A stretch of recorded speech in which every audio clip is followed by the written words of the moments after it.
Nararamdaman mo ba na tila may malaking buhol sa iyong buhay? Isang buhol na gumagapos sa iyong puso at isipan at mga pangarap. Isang buhol na nagpapabigat sa iyong mga balikat at nagiging dahilan ng pagkabahala mo gabi-gabi. Hindi lang ito simpleng pag-aalala. Ito ay isang matinding pagkakagapos na tila ba hindi ka makahinga ng malalim at hindi mo makita ang liwanag sa dulo ng lagusan. Kung tumatango ka ngayon, kung ramdam na ramdam mo ang sinasabi ko, kung umaalingaw sa loob mo ang bawat salita, kung nararamdaman mo na parang tinutukoy ko mismo ang iyong kalagayan, kung gayon ay nasa tamang lugar ka. Dahil nandito ako ngayon para ibahagi sa iyo ang garantisadong resulta ng isang sinaunang debosyon na kayang kalagin ang bawat buhol sa iyong buhay sa loob lamang ng 21 araw. Narinig mo ng tama, sa loob lamang ng 21 araw. Hindi ito basta-bastang pangako. Ito ay isang pangakong natupad na sa libu-libong buhay sa buong mundo, at naniniwala akong ito ang magiging susunod na kwento ng iyong buhay. Magandang araw sa iyo, aking minamahal na kapatid sa pananampalataya, at maligayang pagdating sa ating espasyo ng pag-asa at pagbabago. Ako ang iyong kaibigan at gabay sa paglalakbay na ito, at sa puso ko, ramdam na ramdam ko ang bigat na dala ng ilan sa inyo ngayon. Ang pakiramdam ng pagkakagapos ay nakakapanlumo. Ang kawalan ng kasiguraduhan ay nakakabahala. Ang paghahanap ng sagot sa gitna ng maraming tanong ay nakakapagod. Pero huwag kang mag-alala, hindi ka nag-iisa. Ang mismong pagkakalikha sa atin ay may kalakip na mga hamon, at ang mga hamong iyon kung minsan ay nagiging parang buhol na napakahirap kalasin. Pero tandaan mo ito, kung ikaw ay nanonood ngayon, hindi ito nagkataon lamang. Ibig sabihin, may isang mas mataas na kapangyarihan ang gumagabay sa iyo dito, at mayroong isang mahalagang mensahe na kailangan mong marinig. Sa video na ito, hindi lang tayo magbabahagi ng isang dasal o ritual. Ibabahagi natin ang isang makapangyarihang paglalakbay na magpapalaya sa iyo mula sa anumang buhol na gumagapos. Sasabihin ko sa iyo ang kwento ng isang debosyon na nagbago ng maraming buhay, kasama na ang akin. Pero higit pa rito, ipapaliwanag ko sa iyo kung bakit ito gumagana, hindi lang sa aspetong espiritual, kundi pati na rin sa aspeto ng siyensya ng tao at ng iyong isip. Dahil ang pananampalataya at agham ay hindi magkalaban, kundi magkasama silang nagpapaliwanag ng kapangyarihan ng pagbabago. Kung handa ka ng maranasan ang tunay na kalayaan at kapayapaan na hatid ng isang buhay na walang buhol, manatili ka sa akin hanggang sa dulo.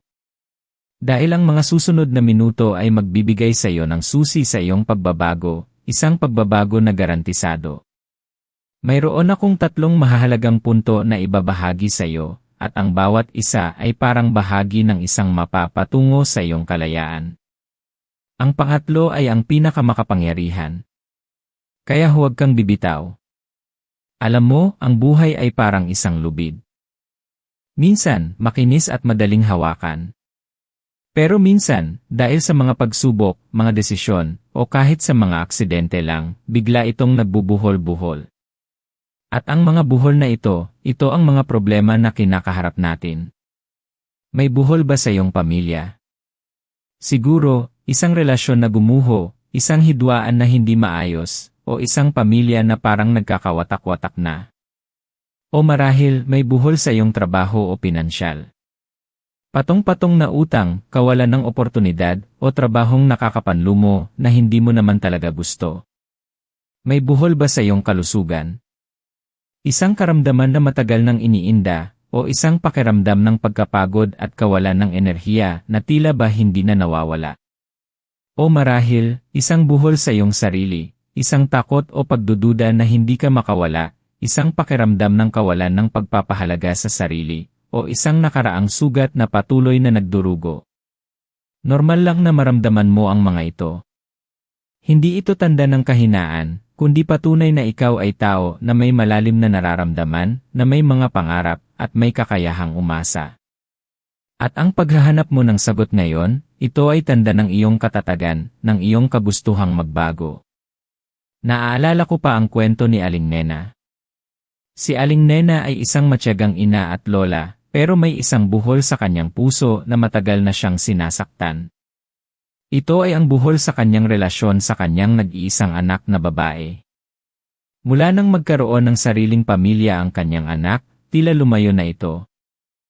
Hindi na madalas bumisita, halos hindi na tumatawag, at kapag nagkikita, puro lamig at tampuhan ang namamagitan.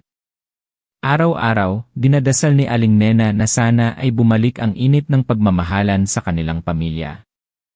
Ipinagdarasal niya na sana ay makalas ang buhol ng galit at hinanakit na gumagapos sa kanilang relasyon. Ang sakit na nararamdaman ni Aling Nena ay ramdam na ramdam ko. Sino ba naman ang inang hindi mangangarap ng buong pamilya? Sino ba naman ang inang hindi naghahangad ng kapayapaan sa kanyang mga mahal sa buhay? Si Aling Nena, sa kabila ng lahat, ay hindi sumuko. May isa pa akong kilala, si Mang Tonyo. Si Mang Tonyo ay isang masipag na ama, pero nabubuhay siya sa ilalim ng isang malaking buhol ng utang. Nagkasakit ang kanyang misis at lahat ng naipon nila ay nagamit. Para makabangon, umutang siya. Pero imbes na umayos ang sitwasyon, tila lalo lang itong lumubog. Ang buhol ng utang ay naging buhol ng kawalan ng pag-asa. Nawalan siya ng ganang magtrabaho, halos hindi na makatulog sa gabi, at nakikita niya ang takot sa mata ng kanyang mga anak. Ang pakiramdam na parang walang labasan, na tila ba ang bawat pinto ay nakakandado, ay nakakapanlumo. Ang mga kwento ni na Aling Nena at Mang Tonyo ay nagpapakita lamang na ang mga buhol ay dumarating sa iba't ibang anyo, ngunit ang epekto nito sa ating kalooban ay pare-pareho, sakit, pag-aalala, at kawalan ng kapayapaan. Siguro, may sarili ka ring buhol na agad mong naisip habang nagkukwento ako. Hindi kita masisisi. Napakabigat ng mga pasanin na ito. Pero, mga kaibigan, mayroong pag-asa. Mayroong isang sinaunang debosyon na nagbago na ng buhay ng napakaraming tao, at handa akong ibahagi ito sa iyo. Ang debosyong ito ay nakasentro sa Birhen Maria, ang tagakalag ng mga buhol. Ang debosyon na ito ay hindi bago. Libo-libo na sa buong mundo, at lalo na rito sa ating bansa, na may malalim na pagmamahal sa mahal na Birhen, ang nagpatunay sa kanyang kapangyarihan. Ito ay nagsimula pa sa Europa, ngunit kumalat sa buong mundo, lalo na sa mga bansang Katoliko. Bakit? Dahil ang pakiramdam ng pagkakagapos ay universal. Lahat tayo ay nakakaranas nito. At ang paghahanap ng isang ina na kayang kalagin ang mga buhol na ito ay isang pagnanais ng bawat puso. Narito na ang sikreto kung bakit garantisado ang resulta. Hindi lang ito basta dasal, kundi isang proseso ng pagbabago. Ang susi ay nasa pagkakaisa ng iyong matinding pananampalataya, ang kapangyarihan ng tuloy-tuloy na pagdarasal, at ang pagbukas ng iyong puso sa biyaya ng Birhen Maria. Ang 21 araw na ito ay hindi lamang isang bilang. Ito ay isang scientifically proven na panahon na kailangan para makalikha ng bagong habit o gawi, para ma-rewire ang iyong utak, at para mag-transform ang iyong pananaw at damdamin. Alam mo ba na ang ating utak ay may kakayahang magbago? Tinatawag natin itong neuroplasticity. Sa loob ng 21 araw, kaya nating lumikha ng bagong neural pathways na magpapalit sa dating pattern ng pag-aalala, pagdududa, at negatibong pag-isip. Hindi lang ito simpleng pagdarasal, kundi isang pagdidisiplina sa iyong isip, sa iyong emosyon, at sa iyong espiritu. Napakadali kasing mawalan ng pag-asa kapag nahaharap ka sa mga buhol, di ba? Ang utak natin ay may tendency na mag-focus sa problema, na parang ikinulong tayo sa isang madilim na silid na walang bintana. Ang 21 araw na debosyong ito ay hindi lamang naglalayong magdasal, kundi naglalayong baguhin ang iyong mental framework. Sa bawat araw na inilalaan mo sa debosyong ito, unti-unting lumalakas ang iyong pananampalataya, unti-unting nagbabago ang iyong pagtingin sa iyong problema, at unti-unting nakikita mo ang mga solusyon na dati hindi mo napapansin.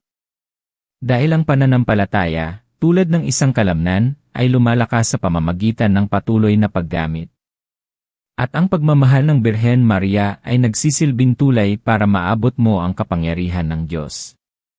Tandaan mo ang sinabi sa Biblia sa Jeremias 20:11, sapagkat nalalaman ko ang mga panukala na aking pinanukala tungkol sa inyo, sabi ng Panginoon, mga panukala sa kapayapaan at hindi sa kasamaan, upang bigyan kayo ng kinabukasan at pag-asa. Ang Diyos ay may planong kapayapaan para sa iyo, hindi kasamaan. At ang paghahanap sa Kanya, sa pamamagitan ng Birhen Maria, ay ang paraan para matuklasan mo ang planong iyon.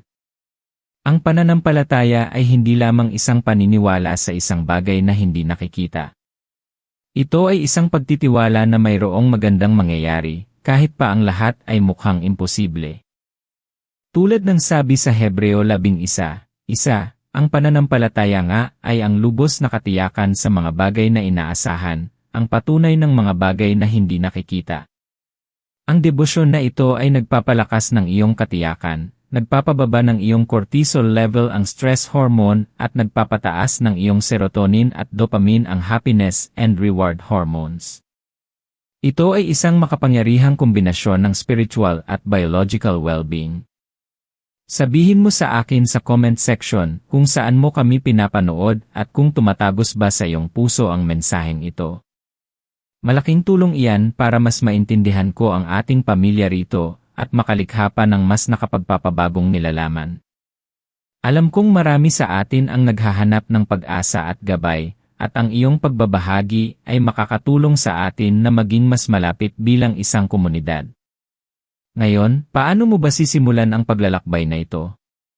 Paano mo ba talaga ilalapat ang debosyon sa Birhen Maria na tagakalag ng mga buhol sa iyong buhay para maranasan ang garantisadong resulta? Ito ang mga praktikal na hakbang na susundan mo sa loob ng 21 araw at bawat hakbang ay mahalaga. Unang hakbang, tukuyin ang iyong buhol. Hindi sapat na sabihin mong maraming problema. Kausapin mo ang iyong sarili, kausapin mo ang Diyos at ang Birhen Maria. Ano ang isang partikular na buhol na pinakabigat sa iyo ngayon? Maaaring ito ay ang problema ni Aling Nena sa kanyang anak o ang buhol ng utang ni Mang Tonyo. Siguro ito ay ang buhol ng kawalan ng pagpapahalaga sa sarili. Isulat mo ito. Kailangan nating maging specific dahil ang ating panalangin ay dapat nakatuon sa isang direksyon. Kapag malinaw ang buhol, mas madaling hanapin ang tali na kailangan kalasin. Ito ang iyong unang hamon. Huminga ka ng malalim at pangalanan mo ang buhol na iyon. Bigyan mo ng mukha ang kaaway na nais mong talunin o ang problema na nais mong iharap kay Birhen Maria. Ikalawang hakbang, ilaan ang 21 araw. Hindi ito pwede na bahala na. Kailangan ng commitment. Ang 21 araw ay sapat na panahon para makalikha ng isang habit na magpapabago sa iyong utak at sa iyong puso. Ito ay tulad ng pagtatanim ng binhi. Kailangan ng patuloy na pagdidilig at pag-aalaga para ito ay lumago at mamunga. Ang bawat araw ay isang pagkakataon para palakasin ang iyong pananampalataya at pagtitiwala. Ito ay isang pagpapakita ng iyong kagustuhang magbago, at ang langit ay tumutugon sa mga pusong handang magsumikap. Dahil ang pananampalataya ay hindi passive, ito ay aktibo. Ikatlong hakbang, ang pang-araw-araw na debosyon.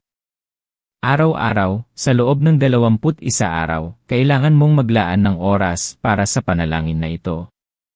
Maaaring sa umaga bago ka magsimula, o sa gabi bago ka matulog. Ang mahalaga ay ang konsistensya. Kailangan mo ang debosyon sa Birhen Maria na tagakalag ng mga buhol. Kung wala ka pa nito, madali itong mahanap online o sa mga simbahan. Ang debosyong ito ay karaniwang binubuo ng mga panalangin tulad ng rosaryo, at ang espesyal na orasyon sa Birhen Maria na tagakalag ng mga buhol, kung saan inilalatag mo ang iyong buhol sa kanya. Sa bawat araw, itapat mo ang iyong buhol sa kanyang kamay. Visualize mo na tila hawak niya ang buhol na iyon at unti-unti niya itong kinakalas. Ang visualisasyon ay isang makapangyarihang tool para sa iyong utak at espiritu.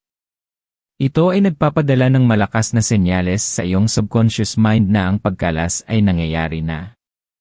Hindi lang basta panalangin ang ginagawa mo, kundi isang mental reprogramming. Ika-4 din ay hakbang, aktibong kilos. Hindi sapat ang panalangin kung hindi ito sinasamahan ng aksyon. Hindi ka lang basta upo at hihintay na malutas ang lahat. Dapat mong gawin ang iyong bahagi. Kung ang iyong buhol ay sa relasyon, baka kailangan mong gumawa ng unang hakbang para makipag-ayos o magpadala ng mensahe ng pagmamahal. Kung ang iyong buhol ay sa pinansyal, baka kailangan mong maghanap ng bagong paraan para kumita o mag-aral ng tamang paghawak ng pera. Ang Birhen Maria ay kumakalag ng mga buhol, pero gumagamit din siya ng ikaw bilang instrumento. Ang bawat maliit na hakbang na gagawin mo patungo sa paglutas ng iyong buhol ay isang patunay ng iyong pananampalataya, at ito ay nagbubukas ng pinto para sa kanyang biyaya na gumana sa iyong buhay. Isipin mo, kahit isang maliit na buhol ay hindi makakalas kung walang kamay na kikilos.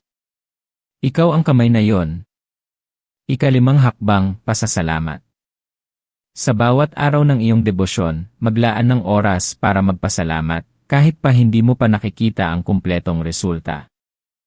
Ang pasasalamat ay nagpapataas ng iyong vibration, nagpapababa ng stress, at nagbubukas ng iyong puso sa mas maraming biyaya. Magpasalamat ka sa Birhen Maria sa kanyang pamamagitan. Magpasalamat ka sa Diyos sa kanyang walang hanggang pagmamahal. At magpasalamat ka sa iyong sarili sa iyong katatagan at commitment. Ang pasasalamat ay hindi lang simpleng salita. Ito ay isang mentality. Isang mindset na nagpapalit sa iyong pananaw mula sa ano ang kulang patungo sa ano ang mayroon ako at ano ang darating. Naaalala mo si Aling Nena? Matapos niyang simulan ang 21 araw na debosyon, unti-unting nagbago ang kanyang puso. Hindi lang siya nagdasal, kundi nagpadala rin siya ng simpleng sulat sa kanyang anak, hindi para magreklamo, kundi para ipahayag ang kanyang pagmamahal at pangungulila. Isang linggo pa lang ang nakakaraan, biglang tumawag ang kanyang anak. Hindi sila agad nagkabati, pero ang buhol ay unti-unting lumuwag. Nagkaroon sila ng bukas na komunikasyon, at sa loob ng ilang buwan, unti-unting bumalik ang kanilang dati at mas malalim na relasyon. Ang buhol ay hindi agad nawala ng isang iglap, pero kinalas ito sa pamamagitan ng pananampalataya, pagmamahal at aksyon. Si Mang Tonyo naman, sa kanyang 21 araw na paglalakbay, hindi lang siya nagdasal para mawala ang utang. Nagdasal din siya para magkaroon ng kalinawan ng isip at para makakita ng oportunidad. Isang araw, habang nasa kalagitnaan siya ng kanyang debosyon, may lumapit sa kanya para mag-alok ng part-time na trabaho na dati ay hindi niya nakikita. Sa tulong ng trabahong ito at sa matinding disiplina, unti-unti niyang nabayaran ang kanyang mga utang. Hindi lang siya nakawala sa kanyang buhol pinansyal, kundi nakahanap din siya ng bagong pag-asa at kumpiyansa sa sarili. Ang pagbabago ay hindi lang sa external, kundi sa internal din marahil iniisip mo na ang problema mo ay napakalaki para kalagin. Napakalaki ang buhol mo. Pero walang buhol na hindi kayang kalagin ng kanyang biyaya at pagmamahal. Ang mga buhol na ito ay tila lamang pader na humaharang sa iyong pag-asa, pero ang pananampalataya ay kayang gibain ang pinakamatibay na pader. Baka nagdududa ka, paano kung hindi ko kaya ang 21 araw? Paano kung walang mangyari? Ang mahalaga ay ang iyong intensyon at ang iyong pananampalataya. Hindi ang pagiging perpekto. Kung may araw na hindi mo nagawa ang panalangin, huwag kang panghinaan ng loob. Bumangon ka, magpatuloy ka at simulan muli. Ang mahal na Birhen ay isang ina na puno ng pag-unawa at pagmamahal. Hindi ka niya husgahan. Kaya niya ang iyong kahinaan at pagtatangka. Hindi ka nag-iisa sa paglalakbay na ito. Higit sa lahat, kasama mo ang Birhen Maria at ang Panginoon na handang gumabay sa iyo. Hindi ka iniwan. Hindi ka pinabayaan. May dahilan kung bakit mo pinapanood ang video na ito ngayon. Dahil may naghihintay na solusyon para sa iyo, at ang debosyong ito ay ang tulay. May isang kapangyarihan na mas malaki kaysa sa anumang buhol na kinakaharap mo. Kaya magtiwala ka. Magtiwala ka sa kapangyarihan ng panalangin. Magtiwala ka sa pamamagitan ng mahal na Birhen. At magtiwala ka sa iyong sarili, dahil ikaw ay likha ng Diyos na may kakayahang pagtagumpayan ang lahat. Ngayon, nakuha mo na ang lahat ng kailangan mo. Naunawaan mo na ngayon na ang bawat buhol ay hindi sagabal kundi isang pagkakataon para mas lumalim ang iyong pananampalataya at mas makilala ang iyong sarili. Nalaman mo na ang sikreto ng 21 araw na proseso, hindi lamang sa espiritual kundi pati na rin sa siyentipikong aspeto ng iyong utak at katawan. Narinig mo ang mga kwento ng pagbabago na nagpapakita na ang garantisadong resulta ay abot kamay mo. Isipin mo, isang buhay na malaya sa buhol. Isang puso na puno ng kapayapaan na hindi na ginagapos ng takot at pag-aalala. Isang isipan na malinaw at puno ng pag-asa na kayang makita ang mga solusyon at oportunidad sa gitna ng hamon. Ito ang buhay na naghihintay sa iyo. Ito ang kalayaan na karapat-dapat mong maranasan. Hindi ka ipinanganak para maging biktima ng mga buhol sa buhay. Ikaw ay ipinanganak para lumaya, para umunlad, at para maging inspirasyon sa iba. Ngayon, ang tanong ay, handa ka na bang simulan ang paglalakbay na ito?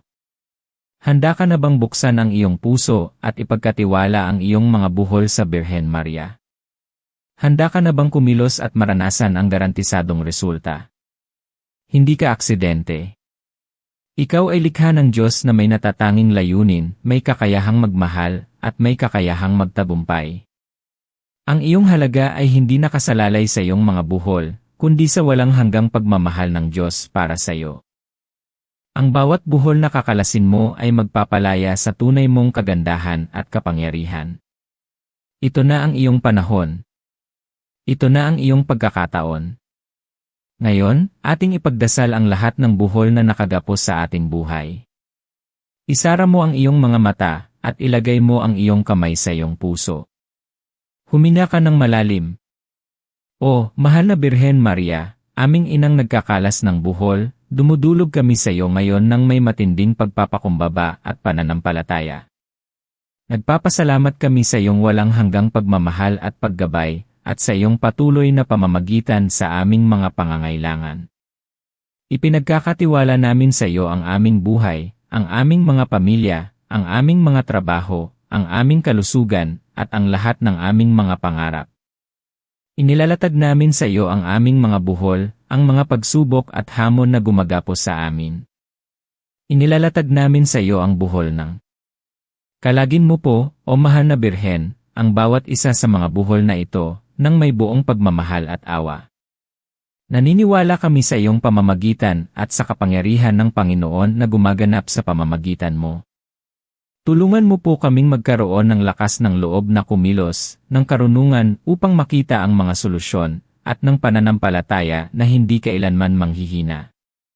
Protektahan mo po kami sa lahat ng masama, gabayan mo kami sa bawat hakbang ng aming paglalakbay, at punuin mo kami ng iyong biyaya at kapayapaan. Bigyan mo po kami ng pag-asa sa gitna ng kawalan ng pag-asa, ng liwanag sa gitna ng kadiliman, at ng pagmamahal na kayang pagalingin ang bawat sugat. Sa pamamagitan mo, O Birhen Maria, naway makamit namin ang tunay na kalayaan na mula sa Diyos. Ipinapanalangin namin ito, sa pangalan ni Jesus, ang iyong anak, na kasama ng Diyos Ama at ng Espiritu Santo, magpasawalang hanggan. Amen. Kung naramdaman mo ang kapangyarihan ng mensaheng ito, huwag kalimutang mag-subscribe sa channel na ito at i-click ang bell notification para hindi mo mapalampas ang susunod nating paglalakbay tungo sa pagbabago at pag-unawa sa iyong spiritual journey. May inihanda pa akong video na siguradong magbibigay sa iyo ng mas malalim na pag-unawa sa iyong spiritual journey at kung paano mo pa lalo mapapalakas ang iyong koneksyon sa Diyos. Hanapin lamang ang link sa description sa ibaba. Ibahagi ang video na ito sa iyong mga mahal sa buhay na sa tingin mo ay nangangailangan din ng pagkalas ng mga buhol. Dahil sa pagbabahagi ng pag-asa, mas lalo itong lumalago at mas maraming buhay ang nababago. Sama-sama tayo sa paglalakbay na ito. Tandaan, ang iyong buhay ay isang magandang obra maestra na unti-unting binubuo. At ang bawat buhol na kakalasin mo ay magpapalaya sa tunay mong kagandahan at layunin. Nasa iyo ang kapangyarihan. Nasa iyo ang biyaya. Magtiwala ka. Magkita-kita tayo sa susunod na video, aking minamahal na kapatid.